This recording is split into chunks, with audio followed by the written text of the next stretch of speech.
থেকে দূরে থাকো। কিন্তু কি করা যায়? এই সংসার খুবই ছোট। যেখানে আমরা কাজ করি, যেখানে আমরা থাকি, যে পথে আমরা আসা যাওয়া করে থাকি, যে পথে আমরা ভ্রমণ করি, সেখানে এমন অনেক সংখ্যক ব্যক্তি থাকেন যাকে দেখে আমরা মনে করি যে এদের থেকে দূরে থাকতে হবে। তখন আমরা কি করতে পারি? তাদের কি আমরা পরিত্যাগ করব? তাহলে এই সংসারে এমন অনেক মানুষ আছেন, তাহলে কি সংসারই পরিত্যাগ করব? না, সেই ফলের মতন হবেন না যারা একটি পচা ফলের উপস্থিতির জন্য নিজেরাও নষ্ট হয়ে যান।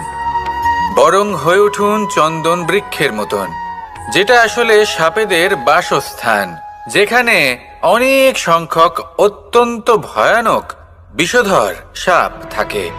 তারপরেও এই চন্দন, সে কিন্তু নিজের শ্রেষ্ঠত্ব হারায় না। এর মূল্য কিন্তু সেই একই থাকে।